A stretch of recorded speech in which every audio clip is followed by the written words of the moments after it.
आदाब दोस्तों, मैं हूं गालिब कमाल और आप मुझे यूट्यूब पे देख रहे हैं।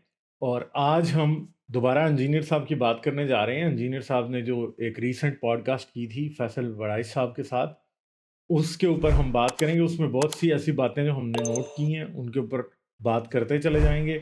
इस सीरीज़ के पार्ट 1 में मैंने डिस्कस किया था कि किस तरह से इंजीनियर साहब ने, जो कि कहते हैं कि मैं किसी की तकफ़ीर नहीं करता मुल्लाओं की तरह, एक सेकंड भी नहीं लगाया। और इंजीनियर साहब ने क्या किया कि इनकी तकफ़ीर कर दी, कुरानिस्टों की तकफ़ीर कर दी। तो मैंने उसको बड़ी डिटेल में डिस्कस किया। अगर आपने वो वीडियो नहीं देखी तो आप इसे यहाँ पे देख सकते हैं।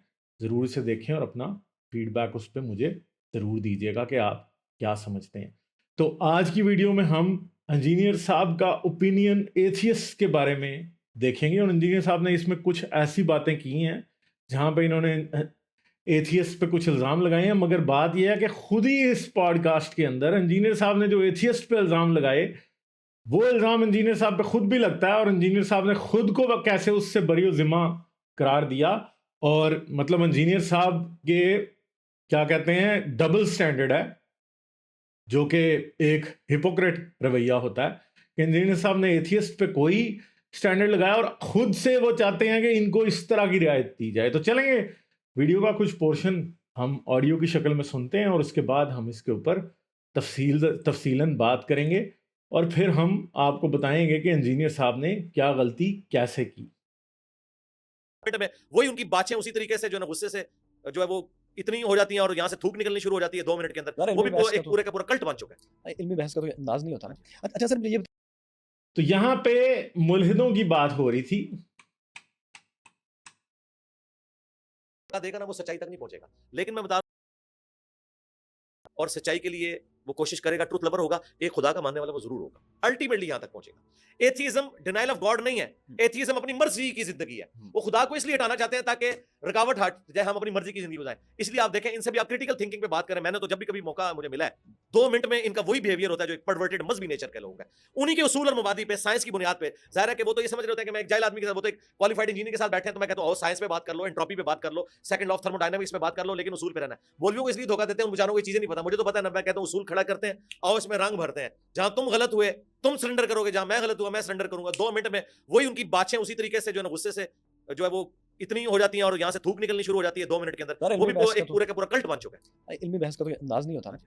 तो यहाँ पे फैसल साहब ने ये कहा है कि इल्मी बहस का कोई अंदाज नहीं होता। तो ये इंजीनियर साहब खुद यही बात कहेंगे। ये भी आप देख लीजिएगा कि इंजीनियर साहब खुद कैसे ये बात कहेंगे। तो ये बात भी आप लोगों को मैं दिखाई देता हूं कि इंजीनियर साहब ने खुद ये बात अपने हक में जब बात आई, तो इंजीनियर साहब ने खुद इसी स्टैंडर्ड को अपने लिए अप्लाई कर लिया कि कैसे ये हो सकता है। तो अब आप देखिएगा कि एक सवाल इनसे भी किया गया, तो वो क्या है। यानी मुल्हिदों पे ये है कि मुल्हिद गुस्से से बात करते हैं। मुल्हिद समझेंगे कि किसी जाहिल मुल्ला से बात हो रही है तो उनकी बातें खिल जाती हैं, उनको उनको गुस्सा आ जाता है, फलां हो जाता है, ढिमका हो जाता है।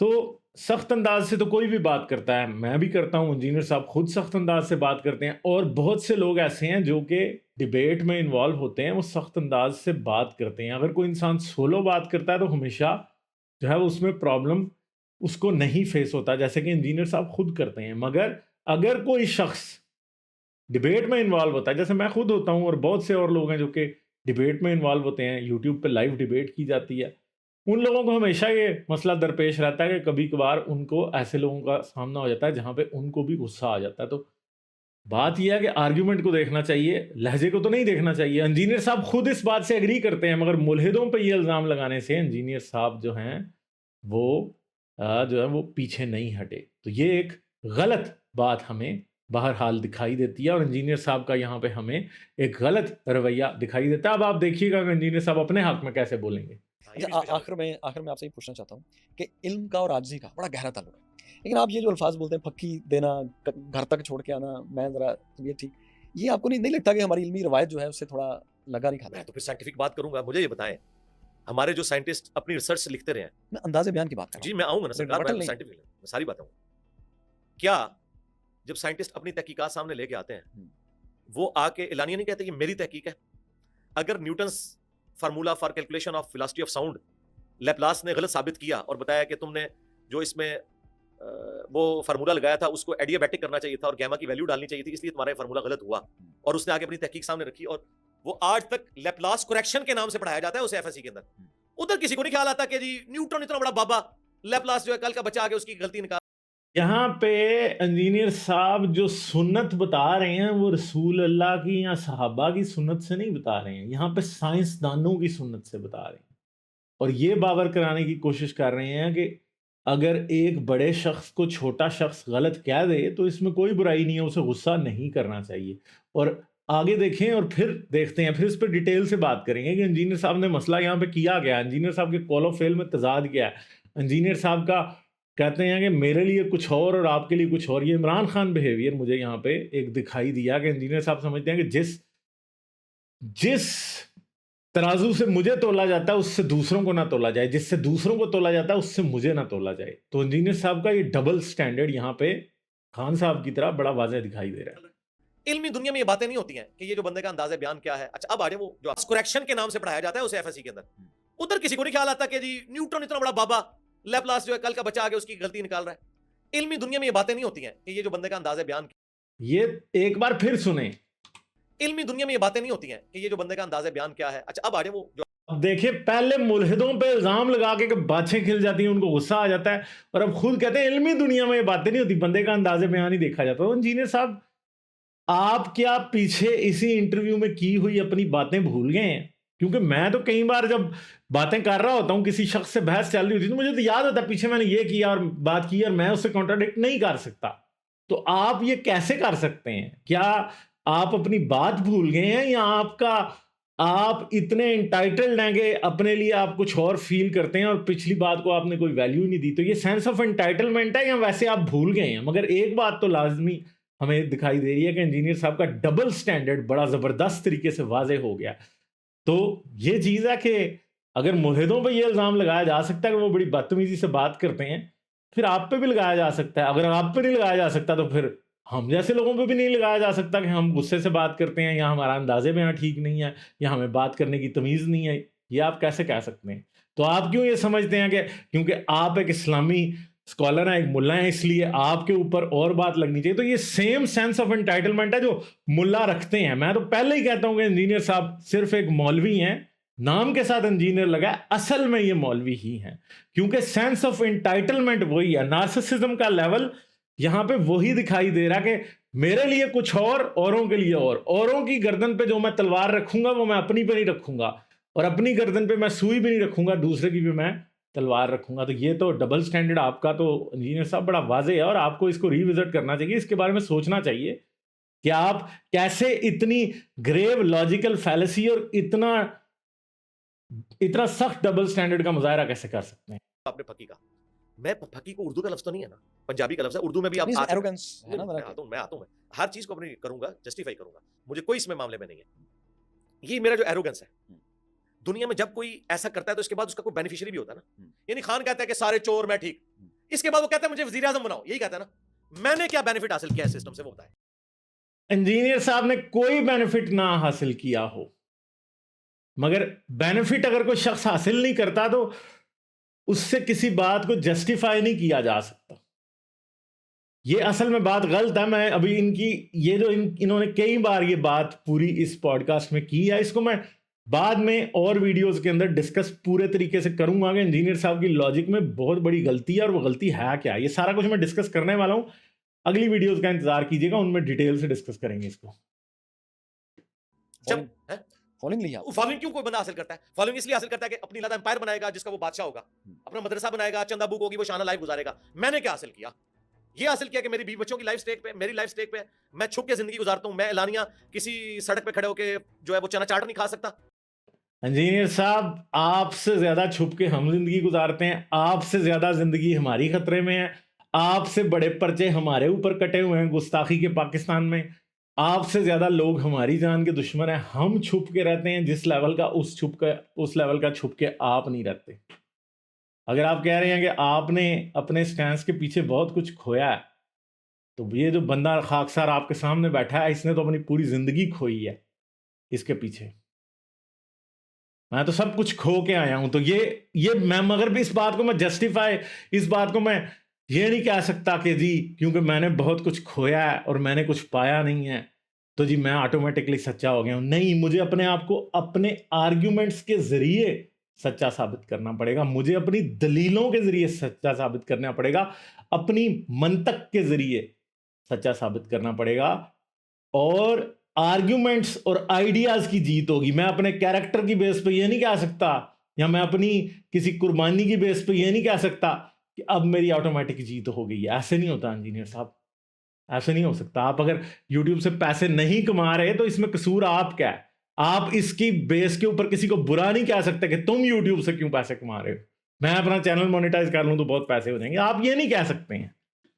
जो शख्स काम करता है पैसे कमाना उसका हक है। अगर आपने ये असूल रखा है, देखें मैं आपको एक और शख्स की भी एग्जांपल दे सकता हूं जो ऐसे करता था। आप क्योंकि सिर्फ इस्लामी हिस्ट्री में घूमते रहते हैं ना, मैं आपको एक शख्स की एग्जांपल दे सकता हूं जिसको आप नहीं जानते, क्योंकि आप सिर्फ इस्लामी तारीख के शेर हैं, आपको बाकी चीजों का नहीं पता। एक शख्स था जिसको कहते थे पलूस, सेंट पॉल। वो एग्जैक्टली यही बातें अपने खतों में करता था कि मैं तो अपने साथ चंदे के लिए बहने लिए लिए नहीं फिरता, क्योंकि यसु के कुछ शागिर्द ऐसे थे जिनके पास औरतें होती थी जो कि सिलाई वगैरह का काम करती थी साथ, और वो भी कुछ इनकम उनको जनरेट करके देती थी, जैसे पतरस था या पीटर उसके लिए। तो पलूस जो था वो उसको ये ताना देता था, क्योंकि पलूस खुद या पॉल जो था वो खुद खैमे बनाता था, और खैमे बना के वो कहता था कि मैं अपनी जेब से खर्चता हूं, जैसे आपने यहां पे कहा। और पलूस इंतहाई सेल्फ राइचस था। पलूस जो था उन लोगों की बात नहीं मानता था जो यीशु को खुद जानते थे, बल्कि उसने एक अपना रिलीजन खुद से बना लिया था। तो असल में आज क्रिश्चियनिटी जो है असल में वो कल्ट ऑफ पॉल ही है। तो ये प्यूरिटैनिकल, इंतहाई नार्सिसिस्ट, इंतहाई एक हायर लेवल का अपने आप को समझना इस बेस पे कि मैं जो काम कर रहा हूं उसके पैसे नहीं ले रहा, इंजीनियर साहब ये कोई स्टैंडर्ड नहीं है। और अगर आप कह रहे हैं कि आपने ये फैसल साहब को कहा था कि मुझे किसी और शख्स की मिसाल दे दें जिसने ऐसा किया हो, तो इंजीनियर साहब थोड़ी मसीहत की तारीख से अगर आपको वाकफियत होती तो आप ज़रूर जानते कि आप हू बहू वो बातें कर रहे हैं जो कि पॉल या पौलुस करता था अपने खतूत में, नए अहदनामे में, न्यू टेस्टमेंट के अंदर वो ये दावे अपने ख़तों के अंदर कर चुका है। उसको भी कुछ हासिल नहीं हुआ था, आखिर पे बेचारा मरा भी था, बहुत बुरे हालत में मरा था, शहीद जिसको क्रिश्चियन कहते हैं वो हुआ था। मगर आप, मुझे लगता है कि उसकी ज़ुबान बड़े ज़बरदस्त तरीके से बोलते हैं। मैंने तो कुछ नहीं हासिल किया। मेरा YouTube चैनल मोनेटाइज हो तो मैं करोड़ों रुपए कमा सकता हूं। मैंने वो वीडियो एड्स के ऊपर मोनेटाइज नहीं किया। मैंने इससे हासिल क्या किया? लिहाजा मुझे गालिब साबित करने के लिए आपको प्लेनेट अर्थ पे मुझसे पहले एक मिसाल साबित करनी पड़ेगी। तो पौलुस या पॉल वो मिसाल है इंजीनियर साहब जो आपसे पहले है। आपको पता नहीं है, बस मसला ये है कि इंजीनियर साहब ये इस तरह का एक बंदा पहले आया था, उसने ये हासिल किया था। आप भी इसी चक्कर में है, वो कुछ चीज चक्कर का है। किसी ने बुढ़ापे में आके कोई ब्रांड अपने नाम का लॉन्च कर दिया, ठीक है। उसने कोई ब्रांड अपने नाम का लॉन्च नहीं किया था, उसे कुछ हासिल नहीं हुआ था, बल्कि कत्ल हुआ था। वो भी गरीब था। मेरे ख्याल में तो पौलुस एपिलेप्टिक भी था, जो कि मैं कई बार इस बारे में बात भी कर चुका हूं कि पॉल के प्रॉब्लम्स क्या थे। साइकोलॉजिकल प्रॉब्लम थे। उसे डमास्कस के रास्ते में जाते हुए उसे एक हेलुसिनेशन हुई जिसमें उसे जीसस नजर आया, 3 दिन के लिए वो अंधा हो गया। और ये बेसिकली एक एपिलेप्टिक सीजर की जो है वो निशानी है जो उसको हुआ था। और उसका हमेशा जो पिछले रसूल थे उनसे झगड़ा भी था, काफ़ी प्राउड भी वो था, उनको गलत भी समझता था। वो समझता था कि वो यसू के पैगाम को उनसे बेहतर समझता है। बहुत सी बातें हैं आप में और पौलुस में मुश्तरक है, ज़रूर हैं। आप ज़रूर पॉल की लाइफ हिस्ट्री के बारे में पढ़िएगा। मैं आपको जो है इस बारे में किताबें भी रिकमेंड कर सकता हूँ, अगर आप चाहें तो पढ़ें ज़रूर, एक बार देखें कि पॉल की साइकोलॉजी क्या थी, वो क्या समझता था। मैंने जब इस सिस्टम से हासिल कोई नहीं किया तो मुझे कोई कुछ कह नहीं सकता। पॉल ने कुछ हासिल नहीं किया था जी, कुछ नहीं हासिल किया था। कोई औरतों का आशिक नहीं था वो, ठीक है। बीवी बच्चे भी अपने, बीवी तो उसने शादी की ही नहीं थी, ठीक है, और पूरी जिंदगी नहीं की थी शादी, और उसे कुछ हासिल नहीं हुआ था। दरबदर संसार भी एक वक्त पॉल को कर दिया गया था, ठीक है, वहां से वो जिंदा बच गया था असल में। इसके बाद ये एरोगेंस नहीं है, ये मेरा पैशन है जिसके साथ मैं अपनी चीज बयान करता हूं। बिल्कुल, मैं मान सकता हूं कि आपका पैशन। जिन लोगों को मैं डील कर रहा हूं ना, वो तो मुझसे गिला इसलिए नहीं कर सकते कि वो लोग भी जब इस पे बात करते हैं तो वो एरोगेंस उनका मुझसे ज्यादा है। ये तो खादम रिजवी साहब ने कहा कि सूरन ने सूर ने, मैंने आज तक कहा कि वाबी सूर है। तो मेरा आपने कुरानिस्ट को काफिर तो कह दिया, चले आपने सूर नहीं कहा तो बहुत शुक्रिया आपका कि आपने सूर नहीं कहा, मगर आपने जिस शख्स से अपने आप को कंपेयर किया, खादम हुसैन रिजवी, नीर साहब बार बहुत लो नहीं है, बहुत ही लो है बार जमीन से भी नीचे है। अगर आप खादम हुसैन रिजवी से अपने आप को कंपेयर कर रहे हैं और आप ये साबित कर रहे हैं कि मैं अच्छा हूं, जैसे कुछ लोग जो हैं वो किसी दुनिया की बड़ी पर्सनैलिटी को हिटलर से कंपेयर करने लगते हैं और कहते हैं हिटलर देखो कितना बुरा था, तो हमारी बड़ी पर्सनैलिटी कितनी बड़ी है, कितनी अच्छी है। तो वो ये कोई कंपैरिजन बनता नहीं है असल में। तो आप भी अगर खादम हुसैन रिजवी से बात कर रहे हैं तो इंजीनियर साहब ये जो बार आप सेट कर रही हैं जमीन से भी 6 फुट नीचे है असल में। अब क्या किया जाए? ये दावा है कि इस प्लेनेट अर्थ पे मुझसे ज्यादा सॉफ्ट बंदा ही कोई नहीं है इस टॉपिक पे बात करने वाला। इवन मैं ये क्लेम करता हूं कि सैयदना उमर मुझसे ज्यादा सख्त थे। वो हुजूर की सोबत में रहते हुए कहते थे या रसूलल्लाह इजाजत दे मैं इसका गला काट दूं। हालांकि पैगंबर की मौजूदगी में किसी सबऑर्डिनेट का काम ही नहीं की हरकत करे, जबकि एक तरफ इंजीनियर से कंपेयर किया, दूसरी तरफ हजरत उमर से कंपेयर करके हजरत उमर की मिट्टी प्लीत कर दी इंजीनियर साहब ने। यार क्या इंजीनियर साहब, उसको अल्लाह की वही की ताईद हासिल है, वो नबी खुद हुक्म दे देगा। ये बार बार तलवार को हाथ रखना ये एक नॉर्म्स के अंदर, एथिक्स के अंदर क्या अच्छी बात है? नहीं। मैंने आज तक कहा कि मुझे इजाजत दें मैं तकी उस्मानी का गला काट दूं, मैं अहमद बरेलवी की कब्र उखाड़ दूं। मैं कहता हूं भाई आला हजरत, मेरे अलावा कोई आला हजरत कहते ही नहीं अहमद बरेलवी को सिवाय बरेलवियों के। ये तो एक दूसरे को काफिर कहते हैं, मेरे ज्यादा कोई सॉफ्ट बंदा नहीं। अब आगे मेरे अल्फाज का चुनाव। मेरे से ज्यादा कोई सॉफ्ट बंदा नहीं है, और इसकी मिसाल इसका मेरे से ज्यादा सॉफ्ट बंदा साबित करने के लिए देखें मैंने जो अपने से सख्त बंदा कहा है वो कौन है? वो खादिम हुसैन रिजवी है, वो हजरत उमर है। अल्फाज के चुनाव में फक्की बड़ा सॉफ्ट वर्ड है, ये कोई गाली नहीं। फक्की हमारी पंजाबी बिल्कुल फक्की, बिल्कुल। मैं तो इंजीनियर साहब हमें इस बात पे कोई इतराज नहीं है आप क्या जुबान इस्तेमाल करते हैं, हम सिर्फ आपका डबल स्टैंडर्ड पॉइंट आउट कर रहे हैं। आप अगर खादिम हुसैन रिजवी की तरह तो अड्डी भैन दी सिरी भी कहते होते तो हमें कोई इतराज नहीं होना था, ठीक है? और मुल्लाओं को भी आमतौर पे कोई इतराज नहीं होता, मगर मुल्ला भी आप पे उसी तरह से इतराज करते हैं कि इंजीनियर में बहुत एरोगेंस है, इंजीनियर में बड़ा गरूर है, इंजीनियर बड़ा बदतमीज है, जैसे आपने मुल्हिदों पे किया। तो हर कोई जहां पे जिसका बस चलता है ना, जैसे मुल्लाओं के सामने आप बेबस हैं, वो बड़ी पार्टी हैं, ठीक है, तो उन्होंने आप पे इल्जाम लगा दिया कि आप बड़े एरोगेंट हैं। अब हमारे सामने आप बड़ी पार्टी हैं तो इसलिए आपने हम पे इल्जाम लगा दिया कि हम बड़े एरोगेंट हैं, हमारे मुंह से थूक निकलने लग जाता है, हमारी बाछें खिल जाती हैं, हम मौलवी बन जाते हैं। तो इंजीनियर साहब मुल्हिदों को मौलवी कहने से क्या होगा? कुछ भी नहीं होगा। दलाइल वहीं के वहीं रहेंगे, दलील जो है वो साबित करेगी कि कौन सही है और कौन गलत है। इस बात पे गौर करें इंजीनियर साहब, यही असल बात है।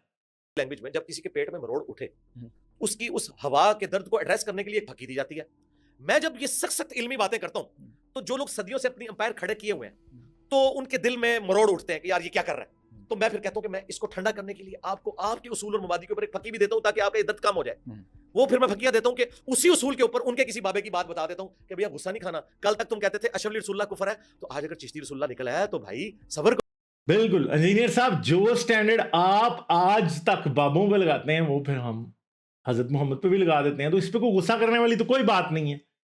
एक इल्मी डिबेट है, हम भी आपकी किताबों से और बहुत से लॉजिकल तरीकों से फिलॉसफी और साइंस की बेस पे, कुरान पे, हदीस पे, हजरत मोहम्मद पे क्वेश्चन उठाते हैं। तो अंदाजे बयाना देखा करें, सवाल देखा करें। इल्म की जुबान में अगर थोड़ी सख्ती हो तो इससे कोई फर्क नहीं पड़ता, तो आर्ग्यूमेंट देखा करें। करो, मेरे पे गुस्सा ना खाओ चिश्ती रसूलुल्लाह निकलने पे। आज तक तो तुम अशरफ रसूलुल्लाह को गलत कह रहे थे, तो ये मेरी फकी होती है। वो तो देवबंदियों को मैं फकी देता हूं, जब मैं अशरफ रसूलुल्लाह पे कहता हूं, मैं कहता हूं कल तक तुम चिश्ती रसूलुल्लाह को गलत कह रहे थे, तो उस वक्त जब तुम चिश्ती रसूलुल्लाह को गलत कह रहे थे तो मैं उस वक्त ख्याल। तो चलें, ये हो गया है मेरे ख्याल में। इंजीनियर साहब को हमने खासा सुन लिया, मगर मेन बात यह है कि इंजीनियर साहब मुल्हिदों को डिस्क्रेडिट करने के लिए वही तरीके अपना रहे हैं जो मौलवी इनको डिस्क्रेडिट करने के लिए अपनाते हैं कि ये इनकी बाछें खिल जाती हैं, देखो गुस्सा करते हैं जी, ये देखो बाछें खिल जाती हैं, ओ भाई ये तो नार्सिसिस्ट हैं, ये एरोगेंट है, बहुत ज़्यादा तकब्बर बहुत ज़्यादा है जी इनमें, और जी ये गुस्से से बात करते हैं, इनका अंदाज़े बयां ठीक नहीं है। तो इंजीनियर साहब मैं समझता हूँ कि उनके इल्ज़ाम आप पे ठीक नहीं है और आपके इल्ज़ाम हम पे ठीक नहीं है, और हम आप पे वापस ये इल्ज़ाम नहीं लगाएंगे कि अगर आप गुस्से से बोलते हैं, आप तेज़ी से बोलते हैं, आपकी आवाज़ के जो डेसिबल्स हैं वो बढ़ जाते हैं, तो इससे कुछ नहीं होता। मैं समझता हूं कि आपका हक है, आप किस भी तरह से बात करें।